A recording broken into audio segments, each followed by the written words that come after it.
Hello and welcome. In what has shocked one and all, India's market regulator SEBI has pulled up Rajesh Exports in an interim order and stated that Rajesh Exports has failed to disclose key financial information related to its subsidiaries and stepped down subsidiaries.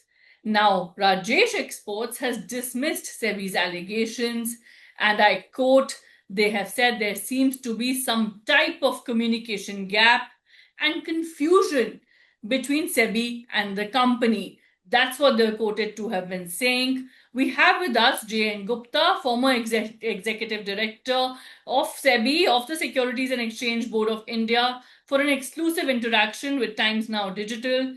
Thank you for your time, sir. It is, of course, the alleged disclosure by Rajesh Exports that has led to all of this. Do you think this is a complete breach of corporate governance norms altogether? I don't think there could be any doubt with anybody who follows governance related matters that there is any doubt on that. It is a pure 100% breach of governance at Rajesh Export. And there could be hundreds of instances which I can cite that there is an issue. Right. So you're saying there is 100%, there is an issue. What message does this then send out to investors? See, the message to investors is very clear that you have to be cautious and read the fine print, read the balance sheet, read the auditor's thing. And in this case, it is very, very difficult to believe the auditor also because, as the SEBI order says, the auditors themselves were not cooperating. And I will give you a couple of issues that we noticed because at my company SES, we have been raising issues on Rajesh Export for last at least a decade now, I will say. Now, what we found that last year, the auditors who had given the audit certificate had audited only the minuscule portion of the total turnover. Rest of the turnover was audited by different auditors, and these auditors gave the certificate. So the first red line is when you find the auditors who are giving the certificate are the people who have audited almost nothing of the turnover or profit and loss. There. The second red flag is this last year they held their AGM not in September as was required, but they held it in December.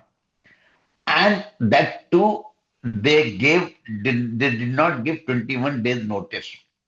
And as per the law, if AGM is held without proper notice, the resolution passed in the notice are not to be there.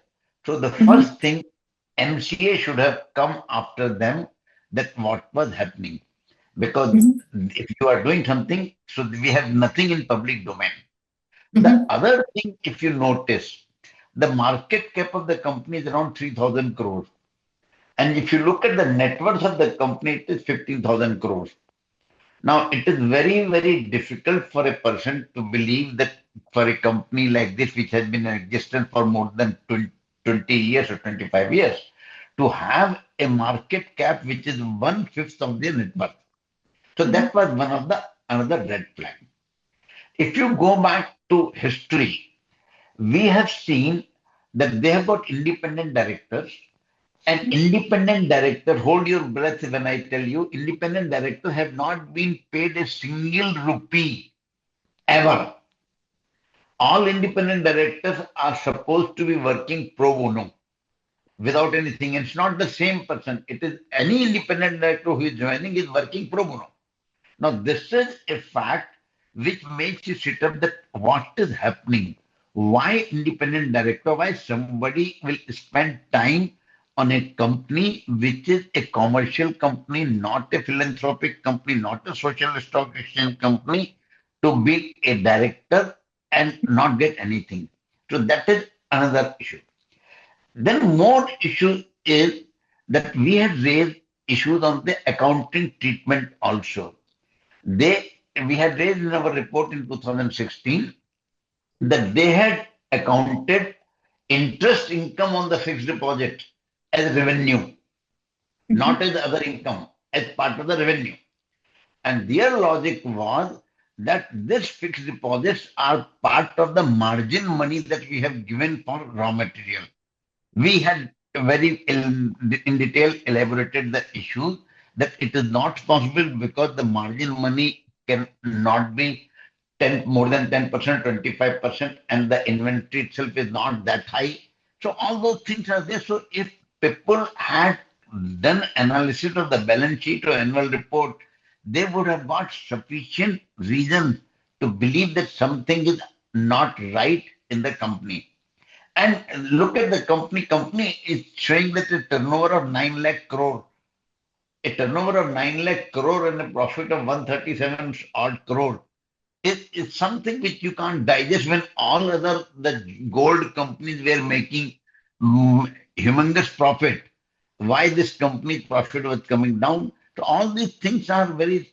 And the other red flag is that when you have got subsidiaries all over the world which are not audited and then you hide behind other rules, it's a sufficient red signal. Right. Massive and quite a few of those red signals there that you're citing. But what can be done to boost transparency so that such situations do not arise, sir? See, please understand, regulator has very limited power, very limited bandwidth.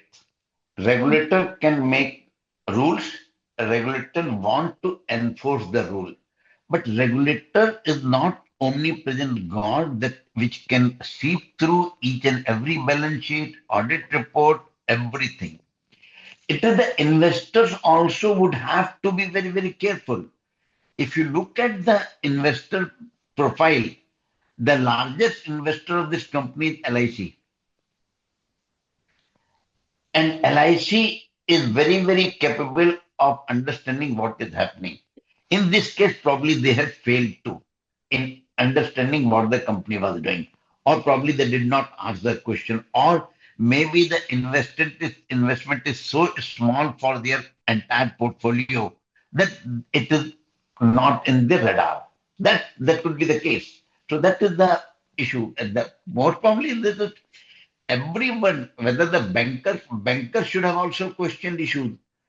MCA, the biggest thing is MCA, when you are not technically complying with the things of the Companies Act, MC should also, but again, the question is that you have got so many companies, so many things, and there are so many frauds here, there, and everywhere. It is very difficult for any institution, be it LIC, be it SEBI, be it MCA, to catch each and every one.